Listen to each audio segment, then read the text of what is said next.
Abu Nawas sudah bisa pidato, nggak bisa pidato. Suatu saat dipaksa pidato sama khalifah itu. Hei para hadirin, kamu pinter apa goblok? Nah mereka pinter, mau ngandani wong pinter, terus pinter kok ngandani gitu. Akhirnya hadirin itu kan karena seneng sama Abu Nawas itu seneng. Ya sudah Abu Nawas, kalau gitu kita goblok. Aku mau mengambil wong goblok. Akhirnya terus wassalamualaikum warahmatullahi wabarakatuh. Jadi itu Abu Nawas juga bisa pidato, tapi dia tahu saja caranya menyelesaikan masalah. Jadi itu Abu Nawas. Jadi ya orangnya kacau tapi cerdas itu, makanya jadi guyonan. Sebenarnya Abu Nawas itu figur yang nyata, tapi tidak senaif yang diceritakan orang-orang di anekdot itu. Ya, beliau itu orang soleh ketika era Harun ar-Rasyid. Tapi ya tadi karena banyak cerita yang macam-macam. Ya, Abu Nawas itu, makanya ini cerita anekdot. Jadi riwayatnya agak jelas tapi lucunya jelas itu. Jadi itu. Dia itu mangkel punya tetangga profesor ahli astronomi. Adik ini aku mau iso omong tok. Abu Nawas mau pinter molak-malik omong, kan masyhur itu dia cerita hari Senin tanggal sekian lihat Abu Nawas di alun-alun mau terbang. Orang lihat semua itu Abu Nawas itu ya sudah di podium ya hanya gitu-gitu tok. Kok nggak mau terbang-terbang? Ya mau itu ya tidak. Wassalamualaikum warahmatullahi wabarakatuh. Yang bilang Abu Nawas terbang siapa? Abu Nawas mau terbang. Yang namanya mau itu ya tidak.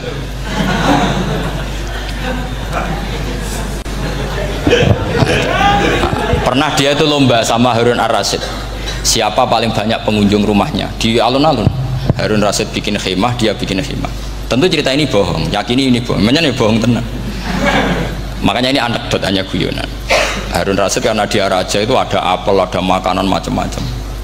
Ya tentu pengunjungnya banyak. Batas akhir itu penilaian jam 12 malam. Abu Nawas tenang, satu pun nggak ada pengunjung, nggak ada makanan, nggak ada apa. Pas jam 12 rumahnya dia, kemahnya dibakar, orang ke dia semua. Nit menang dia karena jumlahnya, bahkan Harun ar-Rasyid itu datang ke kemahnya dia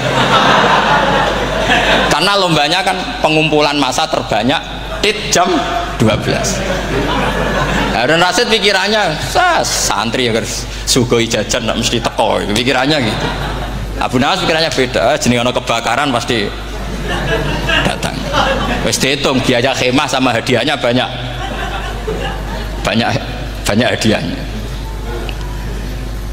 Yang ahli falak ini punya ilmu yang rasional, yang pinter sekali. Dia ilmuwan bahwa bumi itu bulat-bulat.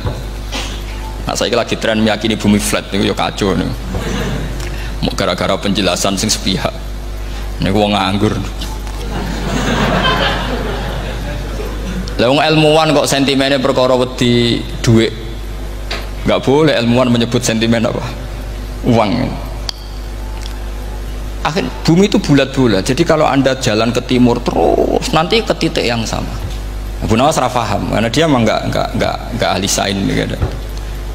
Suatu saat si profesor ini kemalingan, malingnya melayu ngetan. Terus minta tolong sama Abu Nawas, kejarlah maling itu. Kemana? Ke timur. Dia ngejar ke barat. Ditanya sama profesor, saya udah bilang larinya maling itu ke timur, kalau kejar ke barat nanti ketemu di titik yang sama. Jadi, akhirnya profesornya ngerti, oh ngenyek tuh ya, kira itu. Jadi nah khawatir saya nanti kalau santri-santri tidak pinter ilmu terus pilihannya ilmu kayak Abu Nawas, jalan pintas tadi. Karena belajar falak jelimet, belajar faraid apa jelimet, ada aul, ada roh, terus semua ada masalah yang ruwet-ruwet, terus akhirnya mau olah bicara. Ini musibah, inna lillahi wa inna ilaihi raji'un. Itu tidak boleh. Quran tidak mengajarkan itu. Quran tetap mengajarkan ilmu meskipun ada nilai seninya. Ya tadi nilai seni tadi, misalnya Allah mencontohkan darabawu masalah rajulan fihi syuraka. Terus kedua uniknya Quran itu begini. Setelah dipikir itu nyata-nyata lebih detail. Misalnya begini. Ketika Allah mencontohkan ba'udah itu nyamuk. Itu orang-orang kafir itu bilang gini, ya Muhammad, Tuhan Anda kehilangan stok ilmiah. Sehingga contoh itu enggak yang dahsyat tapi sekedar nyamuk. Wong nyamuk kok digawe contoh. Ya contoh itu dinosaurus, tak jerapah, tak apalah yang keren itu. Mosok contoh apa? Nyamuk. Terus Allah menjelaskan innallaha la yastahi ayyadriba apa? Masalam ma. Contoh apa saja? Apa saja itu ditafsiri ba'udatan fama faqah. Entah itu nyamuk, fama fauqaha, atau yang di atasnya nyamuk, maksudnya di atasnya itu fil killah atau fisighor, atau yang di atas nyamuk yang lebih kecil ketimbang nyamuk. Sekarang saya contohkan kata Rasulullah, contoh yang kecil saja, nggak usah bikin nyawa, nggak usah, itu terlalu mustahil. Seorang pemahat patung, terus kamu pesen, Pak aku gak eno patung gajah, mesti muni sanggup. Tak muni, Pak gak eno patung gajah, ukurannya ya semestinya gajah, oke. Tapi Pak aku gak eno patung nyamuk, ukurannya ya sak nyamuk. Kira-kira sanggup apa enggak? Artinya ketika Allah gawe nyamuk itu lebih sulit ketimbang gawe gajah, apa lebih mudah? Lebih sulit. Karena nyamuk yang sudah kecil, dia punya alat kelamin, terus seberapa juga? Alat kelaminnya juga tetap harus ada lubangnya, terus seberapa juga? Temen saya malah ada yang cangkem elek bilang gini, lalu ya punya kumannya seberapa? Nah ini pentingnya ngaji akal. Kamu jangan hanya bilang, wow dinosaurus, jerapah, seru nyamuk. Nah karena orang sudah ada itibar dengan nyamuk, didatangkanlah nyamuk banyak. Sebenarnya nyamuk banyak itu mergo mangkel, gak diperhatikan itu. Terus. Nah ini saya tahadus binemat, istri saya itu sering protes. Istri saya kalau manggil saya Gus, karena orang Jawa Timur itu sama-sama jagongan itu, saya itu tidak pati sering digigit, namun ya digigit tidak sesering sampean, itu jelas ini. Terus saya tanya, Gus punya doa apa, kenapa tidak pati begitu digigit nyamuk? Saya bilang, karena saya sudah tahu hikmahnya nyamuk, jadi harusnya dia sudah tidak nyerang saya, kata saya itu. Makanya ini ijazah, agak mandi salah sampean gitu. Karena tadi logika yang terbangun gitu, kalau Allah bikin gajah, melubangi belalai gajah itu masih masuk akal, bahkan saat kita bikin patung masih bisa. Tapi kata tadi nyamuk itu sudah kecil, harus punya usus, harus punya alat kelamin, harus punya telur, telurnya juga detail lagi. Nah, ini disebut inna woha la yastahyi ayyadriba mathalam ma ba'udah. Sehingga ba'udah di mata ahli tafsir, di mata ulama ini contoh yang luar biasa. Tapi di mata orang-orang yang nggak seneng mikir, kok terima nyamuk itu. Makanya saya minta kangkang di sini bisa makan itu harus syukur. Makan itu luar biasa.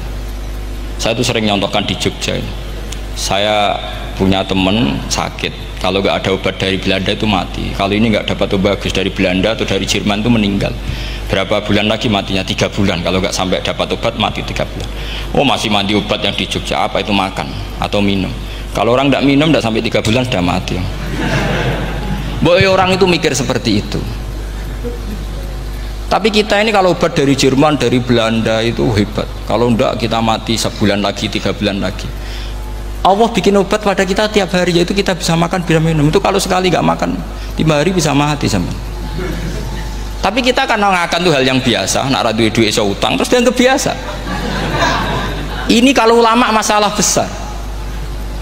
Punya otak seburuk itu tuh masalah besar bagi ulama. Sehingga Allah tidak malu ketika ngendikan kulu wasrobu, tidak malu karena makan ini urgen, sangat penting. Dan Allah tidak malu meskipun Quran itu temanya kelas tinggi, biasa Allah mengatakan jong koweku kulu min thayyibati ma razaqnakum, kamu makanlah. Karena minum obat itu kebutuhan kita ketika sakit. Tapi kalau makan adalah kebutuhan kita sihatan wasukman, saat sakit maupun saat sehat. Nah, kalau Anda dengan kualitas ini, ketika Allah membicarakan makanan itu Anda akan respect sama Allah karena memang ini urgen betul. Tapi kalau Anda cara berpikir gini, hanya cari horo ibal ilmu yang aneh, yang seru, kamu baca ayat itu akan menjadi biasa-biasa saja. Dan itu masalah bagi mahabbah Anda pada Al-Quranul Karim. Ya saya kira demikian. Terus mengke saya pikir tidak etis ya, kan ini Jumat nanti sing biasa itikaf nanti terganggu, nanti saya ada problem. Ya kalau ada tanya jawab ya saya mohon tadi ya, karena ini zaman akhir saya memang butuh sekali.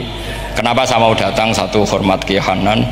Dua, saya memang ingin banyak mufassir lagi, jangan hanya lewat baca terjemah kemudian merasa menjadi ahli apa Quran atau ahli tafsir. Itu musibah besar itu masalah besar itu. Ya pokoknya saya mohon lah, ya setidaknya gitu. Misalnya orang kafir, kamu cari saja orang kafir, ternyata ada yang harbi, ada yang dhimmi, ada yang mu'ahad, ada yang musta'man. Lalu dalam tarikh ada kafir Yahudi, kafir Nasrani, kafir ahli kitab. Kalau di fikih ada kafir yang lahum kitabun, ada yang tidak lahum kitabun. Kalau yang lahum kitabun disebut ini kitabiah kholiso, yang tidak itu kan berbeda-beda di fikih. Boleh nikahnya ndak, khilu dzabihatihim atau tidak, itu kan detail sekali. Makanya saya mohon ini latihan detail. Oke, sampean tetap ngaji, sering khatam itu bagus karena mengumpulkan semua ilmu.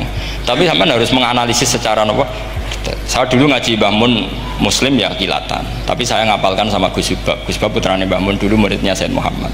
Saya itu tak pelajari lagi di rumah, tak analisis lagi setelah besar sampai sekarang, karena ya itu beda. Kita selalu Robbi zidni apa? Ilma.